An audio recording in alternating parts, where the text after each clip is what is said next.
자, 여러분 반갑습니다. 우리는 지금 한국사 시간에 뭐에 대해서 배우고 있는 중이냐면요, 해방 이후에 대한민국 정부가 수립되고 남과 북의 분단이 이루어지는 과정을 대략 한 6시간 정도에 걸쳐서 함께 배우고 있는 중입니다. 자, 요번에 이제 그 마지막 시간이 되겠어요. 대한민국 정부의 수립과 남북의 분단이 확정되는 내용을 같이 한번 살펴보도록 하겠습니다. 자, 모든 시간이 그러하였듯이 한국사 수업은 특히나 앞에 내용 모르면 뒤에 내용 이해가 안 돼요. 그죠? 지난 시간에 배웠던 내용들 짧게 간단하게 필기로 복습을 하고 마저 이어서 살펴보도록 하겠습니다. 자, 1945년 8월 15일 일본이 패망을 하게 되면서 우리나라는 해방 광복을 맞이하게 되었다라고 이야기를 하였어요. 그죠? 자, 하지만 이 일본군을 무장 해제시키는 과정에서 북쪽에는 소련군이, 남쪽에는 미군이 38도선을 기준으로 한반도를 분할하여 점령하는 이런 모습이 우리가 해방을 맞이하는 순간의 모습이었다라고 이야기를 하였습니다. 자, 그래서 해방이 이루어지고 난 이후에 미국과 소련이 영국과 함께 만나서 한반도의 독립국가를 어떻게 세울 것인가를 놓고 국제회담을 열었어요. 그게 바로 무엇이었냐면은 모스크바 3국 외상회의였다라고 이야기를 하였죠. 그죠? 자, 그리고 여기에서 통일된 임시민주정부를 세우고 최대 5년의 무엇을? 최대 5년의 신탁 통치를 할 것을 결정을 하였어요. 그죠? 자, 그런데 이 신탁 통치를 할 것인가 말 것인가를 놓고 사람들이 의견이 나뉘었죠. 그죠? 좌익 경향의 사람들의 경우에는 찬성, 지지하는 쪽으로, 그리고 우익 성향의 사람들의 경우에는 반탁, 신탁 통치에 대해서 반대하는 움직임을 보였다라고 이야기를 하였습니다. 미리 좀 수업 시작하기 전에 보고 얘기해 주지. 이렇게 중간에 맥을 끊으면 어떡하니? 네. 자, 그러면서 해방 이후에 이념적인 성향에 따라 좌와 우로 나뉘어서 치열하게 대립을 하는 이러한 모습이 나타나게 되었다라고 이야기를 하였습니다. 자, 그래서 1946년 제1차 미소공동위원회가 열리게 되었을 때 여기에서 어떠한 정당과 사회단체를 참여시킬 것인가를 놓고 미국과 소련의 의견이 갈리게 되었다라고 이야기를 하였어요. 그죠? 미국의 경우에는 모든 정당과 사회단체를, 소련의 경우에는 3국 외상회의의 결정사항을 지지하는 단체만 참여시켜야 된다라고 주장을 하였어요. 그죠? 자, 그래서 제1차 미소공유의 경우에는 결국 미국과 소련은 합의를 이뤄내지 못하고 결렬되어 버리고 말았다라고 이야기를 하였습니다. 미국과 소련의 합의를 이루지 못했다라고 하는 것은 무엇을 말하는 것이냐? 남과 북이 분단될 수 있다라고 하는 것을 의미하기도 했어요. 그죠? 특히 이러한 상황을 북쪽의 김일성은 독자적인 북한만의 토지개혁을 진행하면서 더욱 부추겼고, 남한에서는 이승만 같은 사람이 남한만의 단독정부가 수립이 되어야 된다라는 주장을 하기도 했어요. 그게 바로 무엇이었나요? 정읍발언 같은 것들이었습니다. 그죠? 자, 그래서 이러한 상황을 막아보기 위해서 어떤 운동이 전개가 되었나요? 좌익과 우익의 대립을 막아보고자 하는 좌우 합작 운동이 전개가 되었습니다. 그죠? 하지만 좌우 합작 실원칙 같은 것들을 만들어냈음에도 불구하고 끝끝내 좌우의 합작은 성공하지 못하고 실패로 끝나버리고 말았다라고 이야기를 하였습니다. 그죠? 네. 자, 그러면서 미국과 소련의 제2차 미소공동위원회의 경우에도 합의를 이루어보지 못하고 결렬되어 버리고 말았다라고 이야기를 하였어요. 그러면서 미국은 더 이상 소련이랑 같이 얘기하지 못하겠어 라고 하면서 한국 문제를 어디로 넘겨버렸어요? 유엔으로 넘겨버렸어요. 그죠? 그리고 유엔에서는 인구 비례에 따라 남북한 총선거를 통해서 통일된 정부를 구성하기로 결의를 하였다라고 이야기를 하였습니다. 그죠? 남북한의 인구 비례에 따른 총선거를 통해서 정부를 구성하기로 결정을 내렸다라고 이야기를 했습니다. 자, 그런데 이 소련의 경우에는 이거는 우리랑 합의된 바가 아니다. 우리는 모스크바 3국 외상회의 결정사항을 지켜야지. 왜 미국 마음대로 한국 문제를 유엔으로 넘기고 유엔에서 이 문제를 결정하느냐라고 비판을 합니다. 그죠? 자, 그래서 한국에서의 선거를 감시하기 위해서 유엔 한국 임시위원단이 파견되었을 때 소련 쪽에서는 입국을 거부해버려요. 그죠? 자, 그래서 한국 임시위원단이 한반도의 북한 지역에는 들어가지 못하게 되면서 이 문제를 어떻게 할 것인가를 놓고 유엔에서 소총회가 열리게 되었고, 유엔 소총회에서는 결국 어떻게 결정을 하게 되느냐? 선거 감시가 가능한 지역에서만 우선적으로 선거를 실시하자라고 결정이 되었어요. 그죠? 자, 그러면서 유엔 한국 임시위원회에 들어와 있는 남한만의 단독 선거가 단독 선거가 결정되었다.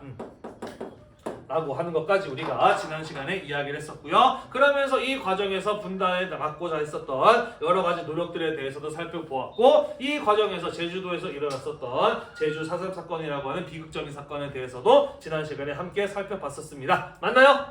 네, 자, 우리는 이번 시간에 뭘 배울 거냐면요, 이러한 유엔의 결정에 의해서 실시된 남한만의 단독 선거, 그게 바로 대한민국 정부가 세워지게 되는 이른바 50총선거라는 것이고요. 이 선거의 과정이 어떻게 전개되었는지, 선거의 결과가 어떻게 나타나게 되었는지 살펴보고, 이 총선거의 결과, 현재 우리가 살고 있는 대한민국이라고 하는 국가, 정부가 어떻게 세워지게 되었는지 그 과정을 이번 시간에 함께 살펴보도록 하겠습니다. 대충 정리가 되셨나요? 네, 자, 그러면 카메라 화면 쪽으로 돌려서 여보세요? 네, 카메라를 돌려서 화면 쪽을 비춰주시기를 바래요.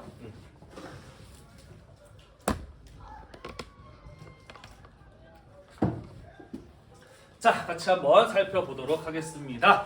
자, 유엔 한국 임시위원단이 파견이 되었어요. 그리고 소련 쪽에서는 거부가 되면서 남한만의 단독 선거가 결정이 되었다라고 이야기를 하였습니다. 자, 그래서 1948년 5월 12일 유엔 한국 임시위원단의 감시하에 38도선 이남 지역에서 우리나라 최초로 국회의원을 선출하기 위한 총선거가 실시가 되었습니다. 그게 바로 50총선거다라는 것이었어요. 자, 왜 국회의원을 먼저 뽑았을까? 대통령부터 뽑으면 안 되나? 왜 국회의원부터 먼저 뽑지?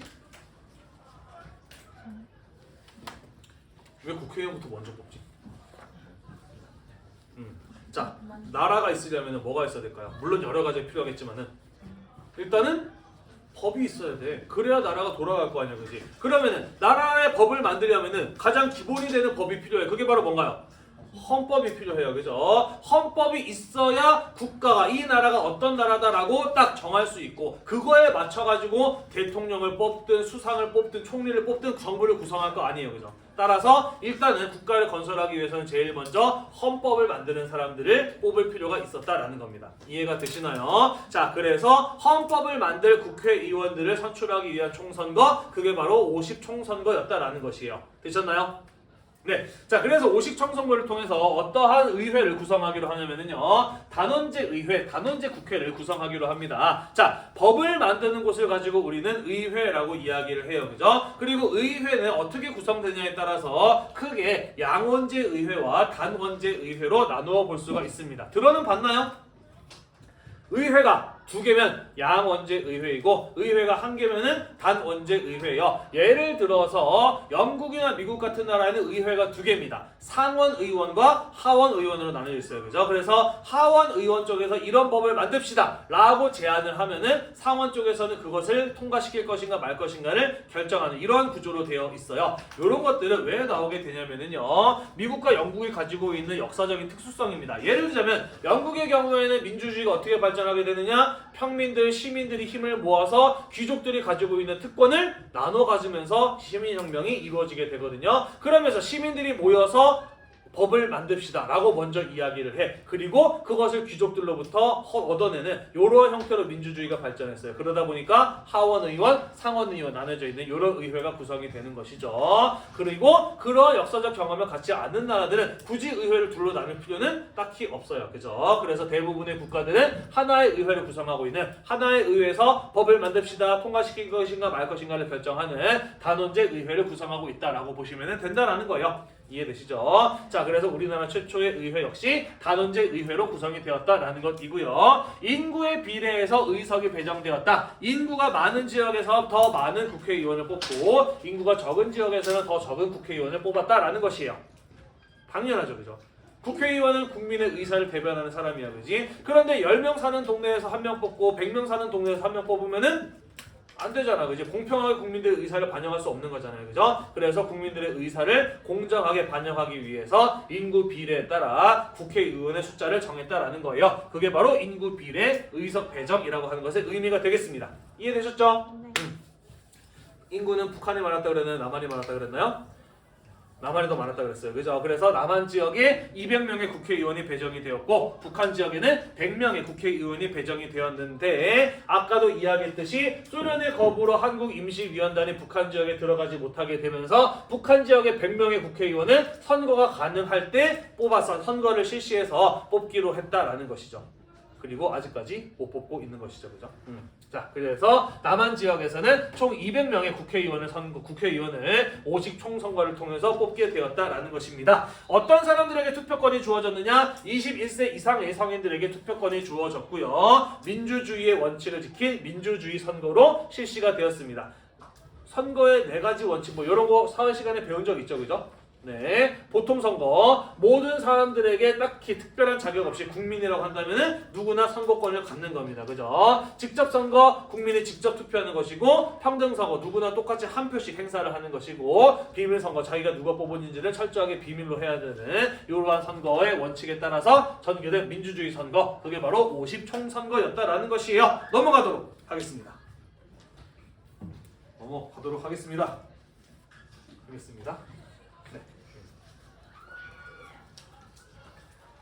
투표율 95.5%라고 하는 높은 투표율을 기록합니다. 되게 높은 거예요. 우리 지난번 대통령 선거 때 몇 퍼센트 나왔는지 아나요? 투표율? 한 70% 정도 나왔어요. 그때도 우와 요번에 투표율 대박이다 라고 이야기를 했어. 보통 60%만 넘겨도 대박이라고 이야기를 하는데 투표율이 95.5% 정도가 나왔다라고 하는 것은 조작됐을 경우를 빼고요. 95.5% 정도가 나왔다라고 하는 것은 어마어마한 투표율이라고 볼 수가 있습니다. 그만큼 일제강점기를 거치고 해방 이후에 국민들이 정부의 수립과 정치에 참여에 대한 높은 의지를 가지고 있었다라고 볼 수가 있는 것이죠. 이해가 되시죠? 자, 그래서 이 선거를 통해서 총 198명의 국회의원을 선출하게 됩니다. 우리 아까 남한 지역에 몇 개의 의석이 배정되었다라고 했지?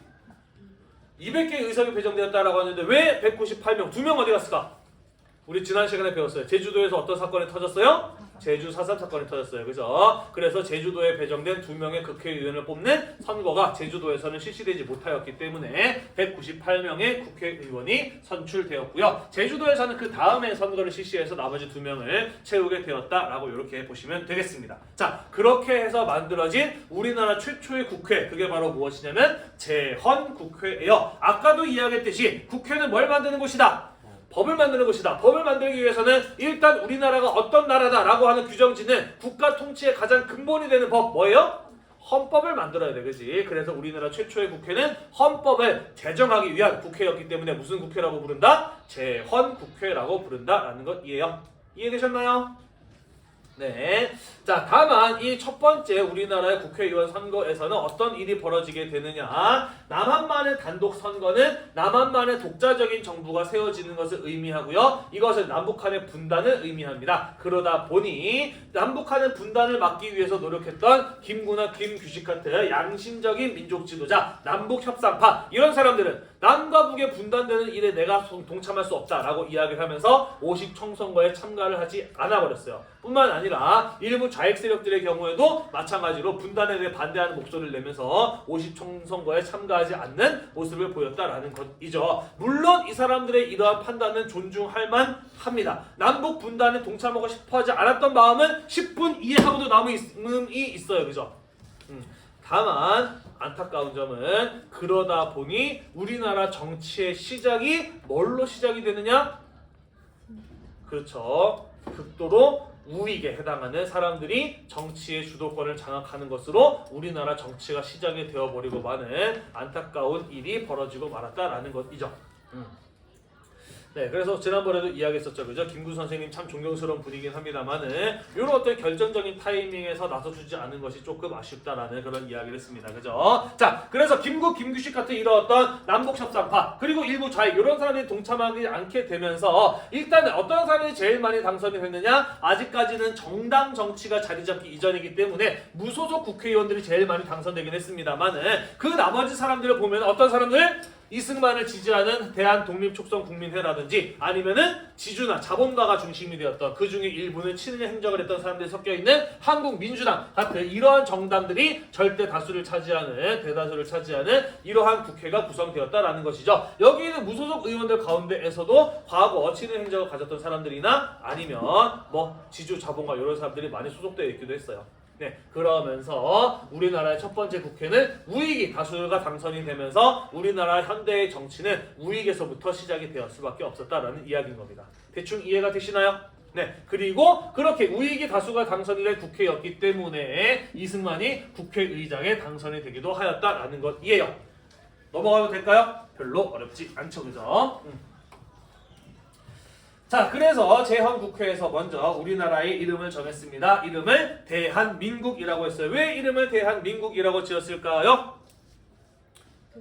첫 번째, 무엇을 계승한다?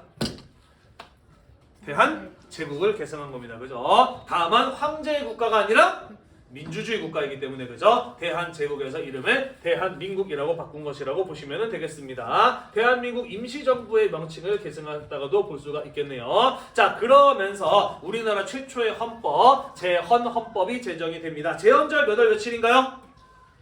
잘 모르죠? 네, 7월 17일이에요. 예전에는 잘 기억하고 있었는데 요즘은 기억들을 잘 못해요. 왜 그럴까요?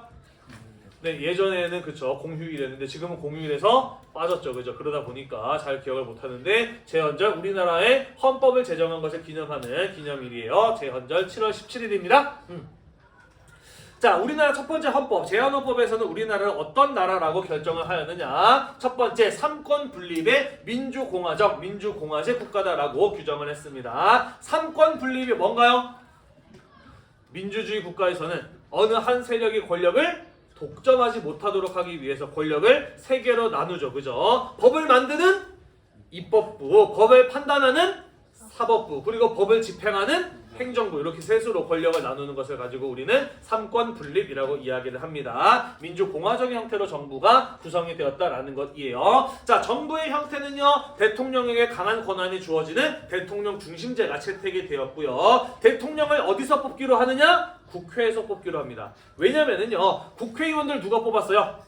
국민들이 뽑았잖아, 그지? 그러니까 국민을 대표해서 국회의원이 대통령을 선출하는 방식을 선택했다라는 거예요. 우리는 그런 걸 가지고 간접선거제, 줄여서 간선제라고 이야기를 합니다. 대통령을 간선제로 선출하기로 하였다라는 것이에요. 대통령의 임기는 4년이었고요. 연임이 가능해요. 연속해서 2번 할 수 있다라는 식으로 규정이 되었다라는 것입니다.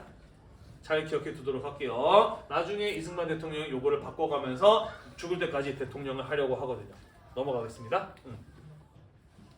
자, 제헌헌법의 몇 가지 내용들 같이 한번 살펴보고 넘어가 보도록 하겠습니다. 우리 교재에는 없습니다만은 이런 내용 들어있어요. 우리 대한국민은 기미 3.1 운동으로 대한민국을 건립하여라고 되어 있어요. 우리나라의 시작을 어디로 보고 있다는 점? 기미 3.1 운동이라고. 우리나라의 시작을 뭘로 보고 있다고? 네, 3.1 운동을 우리나라의 시작으로 보고 있다고. 지난 시간에 선생님이 3.1 운동할 때 얘기했었죠, 그죠? 3.1 운동은 우리나라의 민주주의의 시작이다라고 이야기를 했었잖아. 네, 했었어요. 그죠? 기억이 안 나겠지만 그런 얘기를 했었습니다. 그래서 3.1 운동을 우리나라 민주주의의 시작, 우리나라의 시작으로 보고 있다라는 거 기억을 해두셨으면 좋겠습니다. 그리고 이제 민주 독립국가를 재건함에 있어서라고 되어 있어요. 요거 뭔 소리냐? 우리는 원래도 독립국가였다라는 거야. 일본이 있기 전에도, 일본이 일제강점기를 받기 이전에도 독립국가였고 이제 나라를 다시 건설했다라는 그런 뜻을 담고 있다라고 보시면 돼요. 자, 그 다음 어떤 내용이 눈에 들어오냐면요, 각 인의 기회를 균등히 하고 국민 생활의 균등한 향상을 기하고 같은 이런 내용들이 들어가 있습니다. 자, 요 내용은 무엇을 의미하는 것이냐? 일제강점기 동안 우리나라 사람들 잘 먹고 잘 살았나요? 뭐 먹고 못 살았나요? 먹고 살기 무척이나 힘든 시간을 보냈어요. 그죠? 그러다 보니까 정부가 수립되기 이전부터 해방이 되면은 이러한 경제적 불평등이 해소되었으면 좋겠다라고 하는 강렬한 열망을 가지고 있었고, 그러한 열망을 담아서 대한민국 정부가 만들어졌고 헌법이 만들어졌다라는 것이죠. 이해가 되시나요? 자, 이런 얘기 왜 선생님이 강조를 하냐면은요, 가끔 가다가 백분 토론 같은 데에서 그런 얘기를 하는 패널들이 있어요. 어떤 패널이 우리나라에서의 경제적 평등이 이루어져야 된다라는 이런 주장 같은 것들을 하면은 여기가 공산국가냐 북한이냐 왜 그런 얘기를 하느냐, 그거는 대한민국답지 않다 라고 하는 이런 주장을 하는 사람들이 있는데 정작 그런 말을 하는 사람들이 대한민국답지 않은 거죠. 뭐가 대한민국 같은 거예요? 우리나라 헌법이 가장 대한민국적인 거 아닙니까? 그죠? 그리고 우리나라 헌법에는 기회균등과 경제적인 균등의 향상에 담고 있어요. 그죠? 그래서 우리나라에서도 경제적 평등은 결코 공산주의 북한이 아니라 우리나라에서 이뤄내야 될 목표라고 하는 것들을 여러분들도 좀 함께 생각했으면 어떨까라고 선생님은 개인적으로 생각을 합니다. 자, 헌법 제1조와 2조 정도는 외워두고 있어야 되겠죠. 상식이죠. 그죠? 대한민국은 민주공화국이다. 대한민국의 주권은 국민에게 있고 모든 권력은 국민으로부터 나온다. 민주공화적 국가임을 규정하고 있습니다. 84조 보도록 할게요. 대한민국 경제에서는 모든 국민에게 생활의 기본적인 수요를 충족할 수 있게 하는 사회 정의의 실현과 균형 있는 국민 경제의 발전을 기함을 기본으로 삼는다. 마찬가지로 경제적 평등을 이야기하고 있네요. 그죠? 우리 지난번에 배웠죠. 대한민국 임시정부가 일본의 패망이 예상됐을 때 건국 강령을 발표하는데 그게 바로 무엇이었어?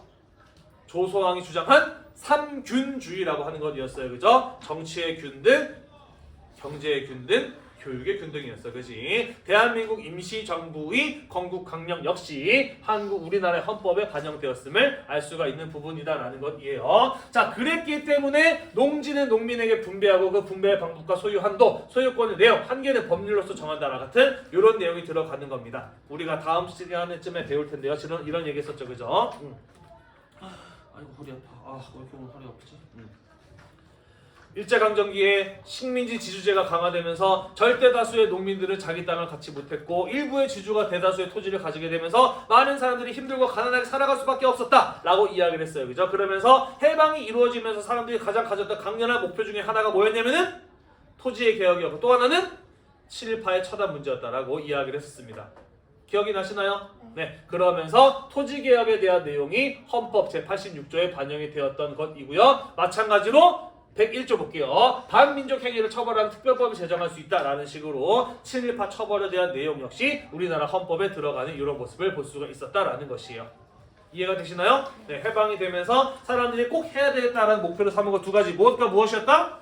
친일파에 대한 처단과 또 하나 토지 개혁이었다라는 것이에요. 기억해 둡시다. 다음 시간에 다룰 내용이에요. 넘어갈게요.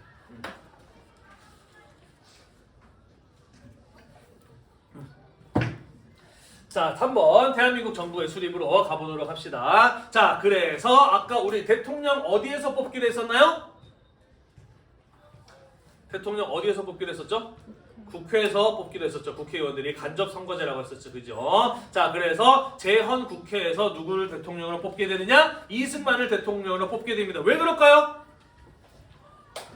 왜 그럴까요?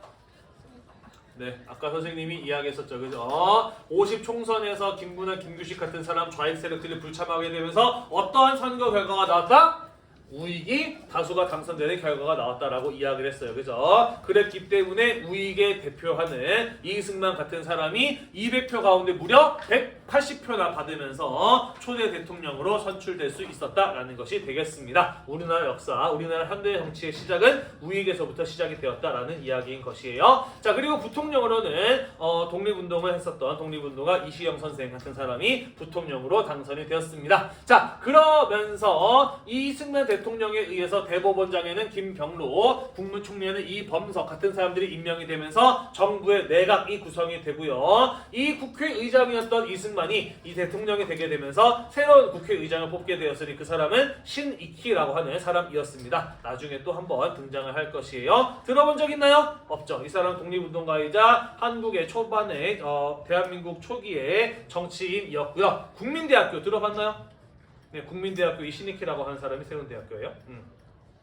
교육활동에도 적극적으로 나섰던 인물이기도 합니다. 자, 그러면서 삼권 분립에 따른 민주적 정부가 구성이 되었다라는 것이고요. 1948년 8월 15일 광복절을 기념해서 대한민국의 정부가 수립되었음을 공식적으로 선포하게 됩니다. 이로써 미 군정 역시 군정이 종료되었음을 선언하면서 대한민국 정부에게 모든 행정권을 넘겨주게 되는 것이고요. 유엔 총회에서도 대한민국은 한반도에서 우리의 감시하에서 공정한 선거의 결과로 이루어진 유일한 합법적인 정부이다 라고 하는 결의안을 승인하게 됩니다. 그러면서 대한민국 정부가 세워지고 국제사회의 공식적인 인정을 받게 되었다라는 이야기가 되겠습니다.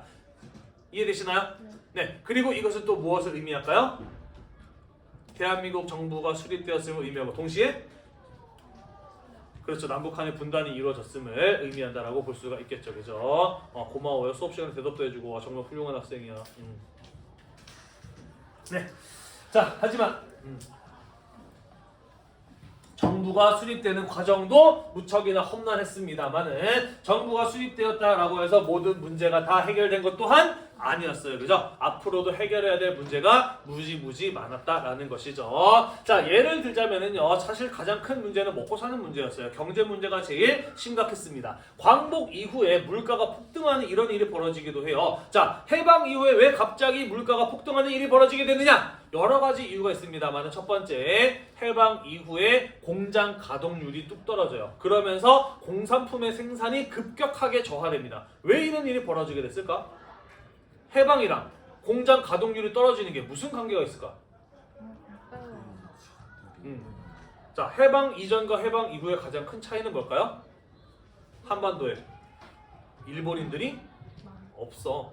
해방이 되면서 일본인들 전부 다 일본으로 돌아갔어. 그러다 보니까 공장이 안 돌아가. 왜 이런 일이 벌어지게 되지? 우리 지난번에 이야기했었죠. 그죠? 일제강점기에 일본이 조선인들에게 했던 교육은 어디에 초점이 맞춰져 있었다? 초등교육에 초점이 맞춰져 있었다. 그냥 일본인이 시키는 거 알아듣고 시키는 일 잘 수행하는 정도까지만 교육이 허용되었다라고 이야기를 했어요. 그죠? 그러다 보니까 공장과 회사를 운영할 줄 아는 그런 어떤 고급 능력은 한국인들에게 주어지지 않았던 것이죠. 그죠? 그러다 보니까 해방이 되면서 일본인들이 싹 다 빠져나가는 순간 공장이 안 돌아갔던 겁니다. 그죠? 그렇게 되면서 물건 생산이 크게 떨어지게 되는 것이고 사람들은 그대로 내 물건이 제대로 생산되지 않다 보니까 물가가 폭등하는 이런 일이 벌어지기도 했던 것이죠. 이해가 되시죠? 그죠? 자, 이런 얘기 잘 기억해두면 좋을 것 같아요. 여러분들 혹시 식민지 근대화론이란 거 들어봤나요? 뭔 얘기냐면은 일본의 식민 지배가 우리나라 근대화에 도움이 되었다라는 주장인데요. 진짜로 일본의 식민 지배가 우리나라 근대화에 도움이 됐다라고 한다면 일본 사람들이 일본으로 돌아가는 다음에도 공장은 제대로 돌아가야 되는 거 아닌가요? 그죠? 하지만 공장이 제대로 돌아가지 않았다라고 하는 것은 식민지 근대화론이 상당한 허구임을 뒷받침해주는 증거 중에 하나라고도 볼 수가 있겠죠. 그죠? 자, 이런 상황 속에서 또 자기의 이익을 위해서 불법적인 행위를 하는 나쁜 상인들도 있었습니다. 어떤 사람들이었느냐? 매점 매석을 하는 사람이요. 매점 매석이 뭔가요? 그렇죠. 물건을 안 팔고 자기 창고에다가 쌓아놓는 거예요. 그치? 그럼 사람들이 물건을 구하지 못해가지고 더 값을 얹어서라도 물건을 사려고 하죠. 그죠? 그러면서 값이 어떻게 돼요? 계속 올라가죠. 그죠? 그러면은 똑같은 물건을 한참 뒤에 훨씬 더 비싸게 팔 수 있습니다. 그죠? 우리는 그런 행위를 가지고 매점 매석이라고 하죠. 지금은 불법적인 행위죠. 하지만 이때 당시에 경제적인 혼란을 이용해서 이런 걸 입사하는 상인들이 있었고 그러다 보니까 해방 이후에 물가는요. 점점 더 폭등하는 결과를 가져오게 되는 것이죠. 무엇보다 우리나라는 해방이 이루어지고 난 이후에 미국 군대에 의한 통치, 미군정 시기로 접어들게 되었는데 과연 미국 군인들이 경제를 잘 아는 사람들이었을까? 물론 좀 알 수도 있었겠습니다만은 그렇게 경제 전문가들도 아니었던 거예요. 그러다 보니까 미숙한 경제 정책 같은 것들을 일삼다 보니 경제가 더욱더 혼란해지는 이러한 일들도 벌어지기도 하였었다라는 것이에요. 자, 또 다른 경제 문제를 이야기해 보자면은요.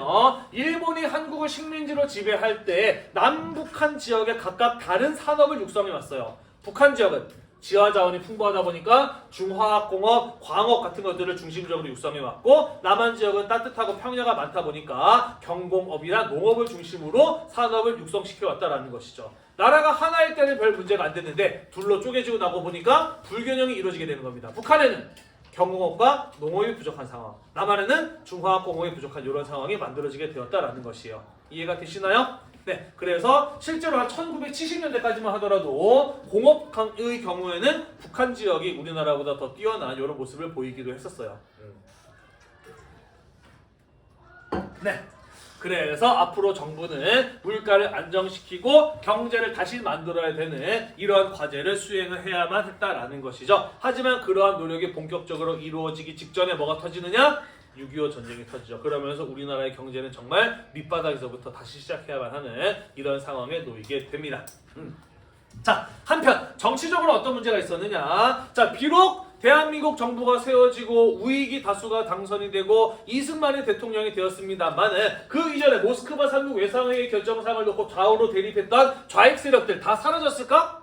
아니에요. 그죠? 그리고 여전히 이승만에 대해서 비판적인 김구, 김규식 같은 이러한 우익 정치인들도 남아 있습니다. 그죠? 자, 그래서 정치는 여전히 혼란했다. 좌우익의 대립은 여전하였었고 단독 수립 정부에 대해서도 반대하는 세력들도 여전히 다수가 존재했다라는 것이죠. 이런 사람들, 좌익이나 단독 정부 수립에 대해서 반대하는 이런 사람들 전부 다 이승만에게 있어서는 친구인가요? 적인가요?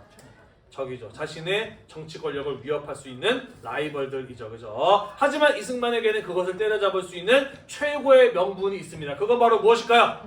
공산주의를 막아야 된다라고 하는 반공인 겁니다. 그죠? 우리가 지금 공산화될 위기에 처해 있는데 공산주의 막아야 되는데 정부에 대해서 비판하는 놈들 전부 다 공산당이야, 북한의 스파이야 라는 식으로 몰아가면서 자신의 권력을 지키는 방안으로 사용을 하기 시작합니다. 그게 바로 반공체제의 강화라는 거예요. 자, 그러면서 정부의 비판적인 국회의원들을 프락치, 간첩으로 몰아서 체포하는 국회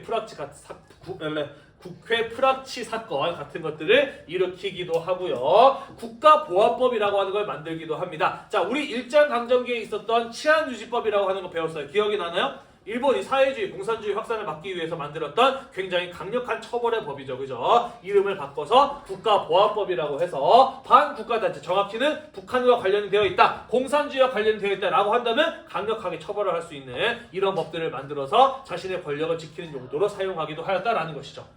이해되시나요? 나아가서 한국 내에 있는 이 좌익 경력자들, 과거 공산당이나 사회주의적인 사상에 영향을 받은 사람들, 우리 그 사람들 감시하고 통제하고 이 사람들의 마음을 되돌려야 돼 라고 하면서 과거 좌익 경력을 가지고 있는 사람들의 명단을 작성하도록 합니다. 그러면서 만들어진 조직이 바로 뭐였냐면은 국민보도연맹이라고 하는 것이었어요. 그래서 이런 어떤 사상적인 분류에 따라서 사람들을 따로 조직을 만들고 리스트를 만들고 그 사람들의 말과 행동을 감시하는 이런 일을 벌이기도 하였다라는 것이죠. 이해되나요? 다만 안타까운 점은 실제로 국민보도연맹에는 좌익 경력을 가진 사람들도 있었습니다만은 지역마다 몇 명 이상 가입시켜라는 식으로 명령이 떨어져요. 그러다 보니까 실제로 좌익과 관련이 없는 사람들 혹은 좌익 경력을 가지고 있는 사람의 친구나 가족들, 이런 사람들도 그냥 이름 쓰라고 하니까 이름 쓴 거예요. 그리고 보도연맹에 가입이 되는 이런 경우들도 많이 있었고요. 6.25 전쟁이 터지게 되자 전쟁이다, 일단 내부의 적부터 먼저 없애자 라는 얘기가 나오면서 국민보도연맹에 가입됐던 사람들이 집단 학살당하는 이런 비극적인 일들이 벌어지기도 합니다. 넘어가도 될까요?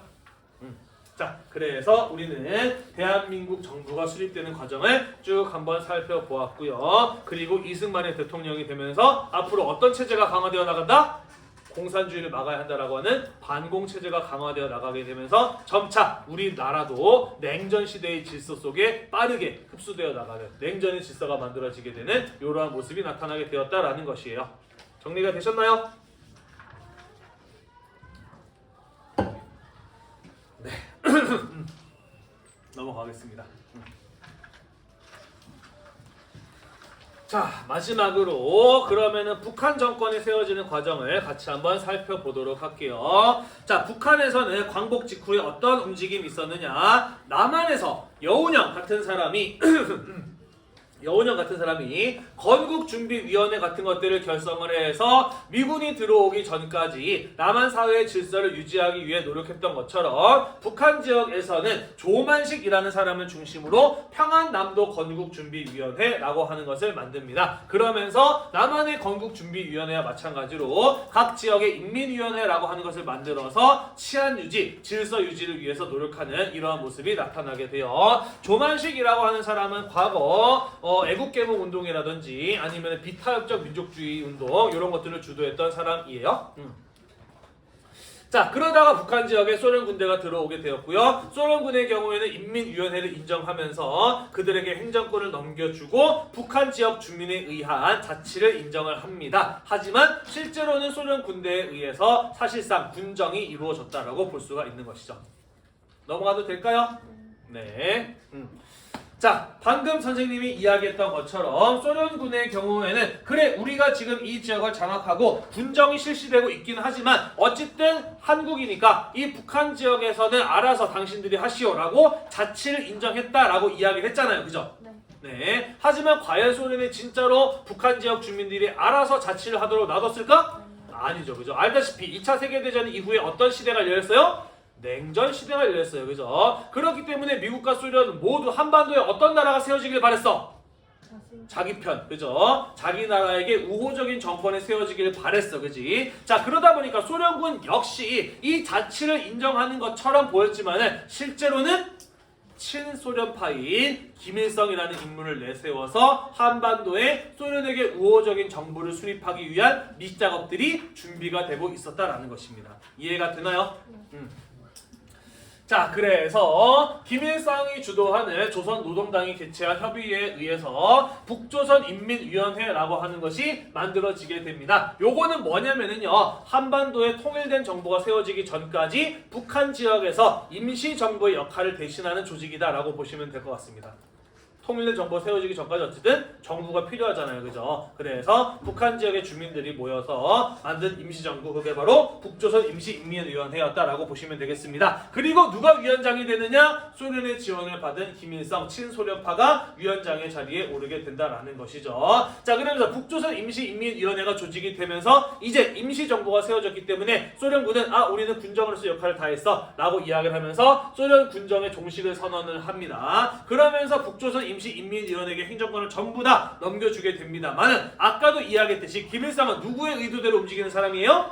소련의 의도대로 움직이는 사람이에요. 그죠? 그래서 이후에 이 북조선 임시인민위원회는 김일성을 중심으로 해서 북한 지역에 공산주의 정권이 공산주의 정권을 세우려는 이러한 작업들이 차근차근히 진행된다라는 것이에요. 이해가 되시죠?